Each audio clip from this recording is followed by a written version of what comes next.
Hi friends, ಎಲ್ಲರಿಗೂ ನಮಸ್ಕಾರ. ನಾನು ನಿಮ್ಮ ಸೌಮ್ಯ. ಸೊ ನೀವು ನೋಡ್ತಾ ಇರ್ಬೋದು, ನನ್ನ ಡೈಲಿ ರೊಟೀನ್ ತುಂಬ ಹಸುಗಳ ಹತ್ರನೇ ಕಳೆದೋಗುತ್ತೆ. ಏಕೆಂದರೆ ಡೈಲಿ ಜಾಸ್ತಿ ನಮ್ಮ ಮನೇಲಿ ಹಸುಗಳಿರೋದ್ರಿಂದ ನನ್ನ ದಿನನಿತ್ಯದ ಕೆಲಸ ಹಸುಗಳ ಹತ್ರನೇ ತುಂಬ ಇರುತ್ತೆ. ಸೊ ನೋಡಿ ಎಷ್ಟು ಚೆನ್ನಾಗಿ ಕ್ಯೂಟಾಗಿ ಮಲ್ಕೊಂಡಿದೆಯಲ್ವಾ.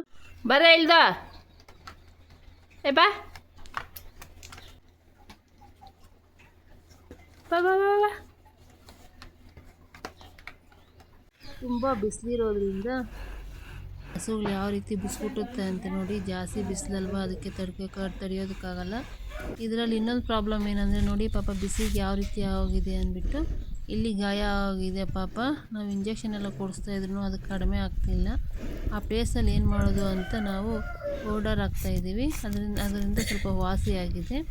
ಸೊ ಇದಕ್ಕೆ ಅರ್ಧ ಪಾಪ ಜ್ವರನೇ ಬಂದ್ಬಿಟ್ಟಿತ್ತು. ಸೊ ಪ್ರಾಣಿಗಳಲ್ವಾ.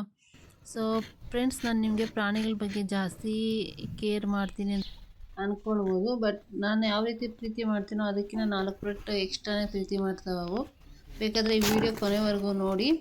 ಮತ್ತು ಇನ್ನೂ ಕೆಲವೊಂದು ವಿಡಿಯೋ ಇದೆ, ಅದನ್ನು ಸಹ ನೋಡಿ, ನಿಮಗೆ ಗೊತ್ತಾಗುತ್ತೆ ನನಗೆ ಮತ್ತು ಅವುಗಳ ಮಧ್ಯೆ ಯಾವ ರೀತಿ ಬಾಂಡಿಂಗ್ ಇದೆ ಅಂದ್ಬಿಟ್ಟು. ಓಕೆ ಫ್ರೆಂಡ್ಸ್, ನೋಡಿ ಬಿಸಿಲಾಗ್ಬಿಟ್ಟಿದೆ ಪಾಪ. ಒಳಗಡೆ ಕಟ್ಟಾಕೋಣ. ಸೊ ಪಾಪ 9 ಗಂಟೆಗೆ ಇರೋದಕ್ಕಾಗ್ತಿಲ್ಲ ಅಂದರೆ ಇನ್ನು ಎಷ್ಟೊಂದು ಬಿಸಿಲಿದೆ ಅಂತ ನೀವೇ ಹೇಳಿ. ಬೇರೆ ಕಾಲದಲ್ಲಿ ಒಂದು ಸ್ವಲ್ಪ ಲೇಟಾಗಿ ಕಟ್ಟಾಕ್ತೀವಿ, ಬಟ್ ಈಗ ಜಾಸ್ತಿ ಬಿಸಿಲಿರೋದ್ರಿಂದ ನೋಡಿ ಯಾವ ರೀತಿ ಬುಸ್ಗುಡ್ತಾ ಇದೆ ಅಂದ್ಬಿಟ್ಟು ಅದಕ್ಕಾಗಿ ನಾವು ಸ್ವಲ್ಪ ಬೇಗ ಕಟ್ಟಾಕ್ಕೊಡ್ತೀವಿ. ನೋಡಿ ನೀವೇ ಒಮ್ಮೆ ನೋಡಿ ಅದು ಯಾವ ರೀತಿ ಈ ಬಿಸಿಲು ತಡಿದೆ ಒದ್ಲಾಡ್ತಾ ಇದೆ ಅಂದ್ಬಿಟ್ಟು. ಅದನ್ನು ಬೇಗ ಕಟ್ಟಾಕ್ಬಿಟ್ಟು ಅವುಗಳಿಗೆ ಜೋಳದ ಕಡ್ಡಿ ಹಾಕಬೇಕು. ಫ್ರೆಂಡ್ಸ್, ಈ ಬೇಸಿಗೆಗಾಲದಲ್ಲಿ ಒಣಹುಲ್ಲೇ ಈ ಜೋಳದ ಕಡ್ಡಿ ಕೊಂಡ್ಕೊಂಡಿರೋದು. ಏಕೆಂದರೆ ಹಸುಗಳಿಗೆ ಪಾಪ ಮೇವು ಬೇಕು ಅಂದ್ಬಿಟ್ಟು ಒಣಹುಲ್ಲು ಸ್ವಲ್ಪ ನಮ್ಮ ಹಸುಗಳು ತಿನ್ನೋದು ಕಡಿಮೆ, ಅದಕ್ಕೆ ಜೋಳದ ಕಡ್ಡಿ ತೆಗೆದುಕೊಂಡಿದ್ದೀವಿ. ಒಣಹುಲ್ಲಂತೂ ಮುಟ್ಟೋದೇ ಇಲ್ಲ ಇವು. ನಮ್ಮ ಜೀವಾಳ ಅಂತ ನಾನು ಹೇಳ್ತೀನಿ. ಒಂದು ಸಮಯ ಟೈಮಲ್ಲಿ ನಮಗೆ ಅವು ನಮ್ಮ ಆದಾಯದ ಮೂಲ ಅಂತ ನಾನು ಹೇಳ್ತೀನಿ. ಏಕೆಂದರೆ ಎಷ್ಟೊಂದು ನಮ್ಮನ್ನು ಸಂಕಟದಿಂದ ಕಷ್ಟದಿಂದ ಪಾರು ಮಾಡಿದ್ದಾವೆ ಅಂತ ನಮಗೆ ಮಾತ್ರ ಗೊತ್ತು. ಮತ್ತು ಈಗ ಮೇವಾಗ್ತಾ ಇದೀವಲ್ವ, ಈಗ ಕರು ಹಾಕಿರೋದು ಮಾತ್ರ ಪಾಪ ತುಂಬ ಡಲ್ ಆಗಿಬಿಟ್ಟಿದೆ. ಯಾಕೆಂದರೆ ಈ ಬಿಸಿಲಿಗೆ ತಡೆಯೋದಕ್ಕಾಗಲ್ಲ. ಈ ಕರು ನೋಡಿ ಆಲ್ರೆಡಿ ಯಾವ ರೀತಿ ಏನೇನು ಕುಸ್ತಿ ಮಾಡುತ್ತೆ ಅಂತ ನೀವು ನೋಡ್ತಾ ಇರಿ. ಇದಂತೂ ಸಾಮಾನ್ಯದ ಕರುವಲ್ಲ, ಹುಟ್ಟಿದ ದಿನವೇ ಮನೆಯೊಳಗಡೆ ಹೋಗ್ಬಿಟ್ಟು ಬಂದಿರೋ ಕರು. ಮತ್ತು ಒಂದು 2 ದಿನ ಬಿಟ್ಕೊಂಡು ಮತ್ತೆ ಮಂಚದ ಮೇಲೆ ಎಕ್ಕಿದೆ. ಈ ರೀತಿ ಒಂದೊಂದು ಸ್ಟೋರಿ ಇದೆ ಇದ್ರ ಬಗ್ಗೆ ಹೇಳ್ತಾ ಹೋದರೆ. ಇದಂತೂ ತುಂಬ ಮುದ್ದು ಕರು. ಈ ಥರ ಕರು ನಾನು ನೋಡಲೇ ಇಲ್ಲ. ಏಕೆಂದರೆ ನಾನು ತುಂಬ ವರ್ಷದಿಂದನೂ ಹಸುಗಳು ನೋಡ್ತಾನೇ ಇದ್ದೀನಿ. ಇದೊಂಥರ ಡಿಫ್ರೆಂಟ್ ಕರು ಅಂತ ಹೇಳ್ತೀನಿ ನನಗೆ.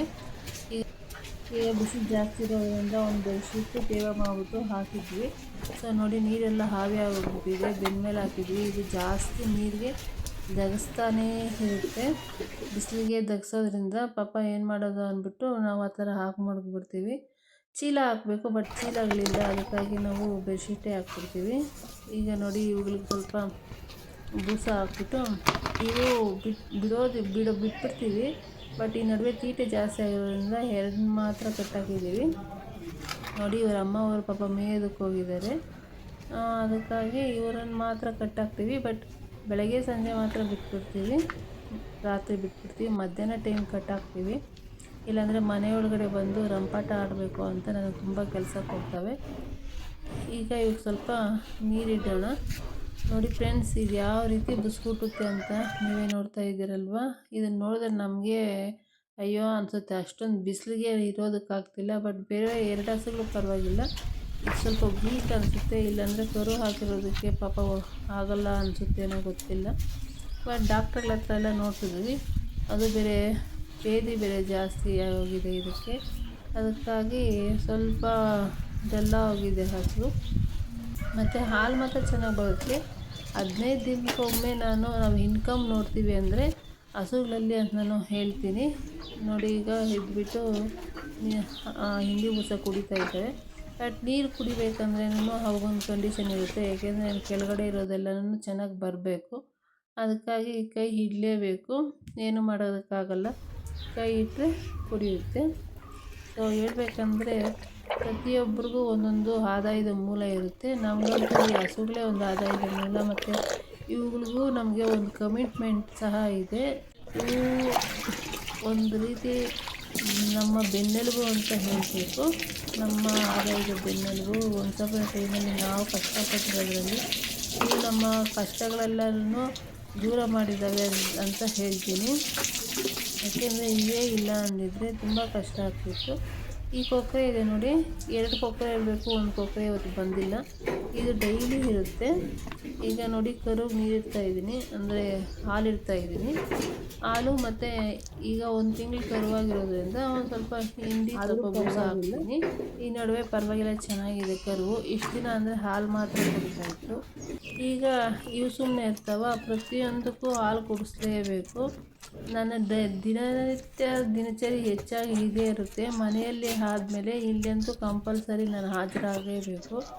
ಏಕೆಂದರೆ ಇವುಗಳನ್ನ ಮೇಂಟೈನ್ ಮಾಡೋದೇ ಒಂದು ದೊಡ್ಡ ಕಷ್ಟ. ಇಲ್ಲಾಂದರೆ ನನ್ನ ಹಿಂದೆಯೇ ಇರುತ್ತೆ ಈ ಕುರಿ ಮರಿಗಳಂತೂ. ಅದಕ್ಕೆ ಕಟ್ಟಾಕ್ಬಿಟ್ಟಿದ್ದೀನಿ ನೋಡಿ. ಇಷ್ಟು ದೊಡ್ಡ ಮರಿಯಾಗಿದೆಯಲ್ಲ, ಆದ್ರೂ ಇವು ಕೂಡಿಸ್ಲೇಬೇಕು. ಮತ್ತು ನೋಡಿ ಎಷ್ಟೊಂದು ಚೆನ್ನಾಗಿ ನಿದ್ದೆ ಮಾಡ್ತಿದ್ದಾವೆ ಅಂತ. ತುಂಬ ಕ್ಯೂಟಾಗಿ ನಿದ್ದೆ ಮಾಡ್ತಿದ್ದಾವೆ. ನನಗಂತೂ ಇವಂದರೆ ತುಂಬಾ ಇಷ್ಟ. ನೋಡಿ ಎಷ್ಟೊಂದು ಚೆನ್ನಾಗಿದ್ದಾವೆ ಅಂತ. ನಮಗೆ ಗೊತ್ತಿಲ್ಲದೆ 3 ಮರಿಗಳು ಬಂದ್ಬಿಟ್ವು. ಏಕೆಂದರೆ ನಾವು ಮಾರಾಕನ ತುಂಬ ಜಾಸ್ತಿ ಆಗುತ್ತೆ ಅಂದ್ಕೊಂಡ್ವಿ. ಬಟ್ ಎಲ್ಲ ಮರಿ ಆಗಿಬಿಟ್ವು. ಏನು ಮಾಡೋದು, ಇನ್ನೂ 1-2 ದಿನ ಸಾಕೋಣ ಅಂದ್ಬಿಟ್ಟು ಸಾಕ್ತಾ ಇದ್ದೀವಿ.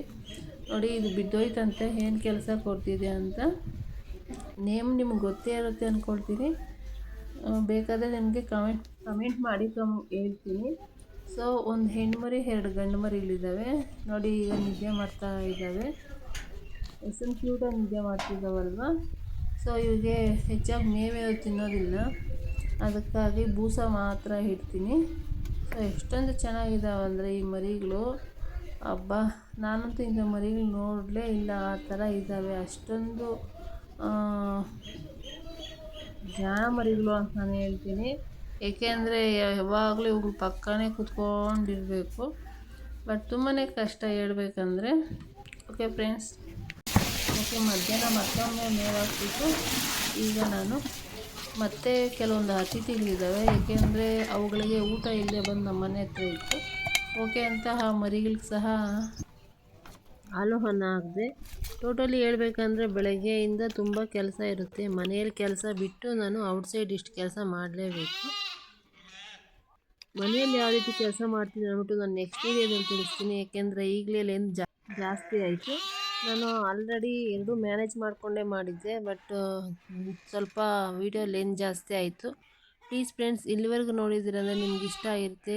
ಪ್ಲೀಸ್ ಒಂದು ಲೈಕ್ ಮಾಡಿ, ಶೇರ್ ಮಾಡಿ, ಸಬ್ಸ್ಕ್ರೈಬ್ ಮಾಡ್ಕೊಳ್ಳಿ. ಅದೇ ರೀತಿ ನನ್ನ ಹಸುಗಳ ಜೊತೆ ಯಾವ ರೀತಿ ನನಗೆ ಟೈಮ್ ಕಳಿತೀನಿ ಅನ್ನೋದು, ಮತ್ತು ನನ್ನ ಕರು ಏನೇನು ಮಾಡುತ್ತೆ ಅನ್ನೋದ್ರ ಬಗ್ಗೆ ತಿಳ್ಕೊಳ್ಬೇಕಂದ್ರೆ ಪ್ಲೀಸ್ ನೆಕ್ಸ್ಟ್ ವೀಡಿಯೋದಲ್ಲಿ ಇದ್ರ ಬಗ್ಗೆ ಕೇಳಿದ್ರೆ ನಾನು ಅದನ್ನು ಸಹ ವೀಡಿಯೋ ಮಾಡ್ತೀನಿ.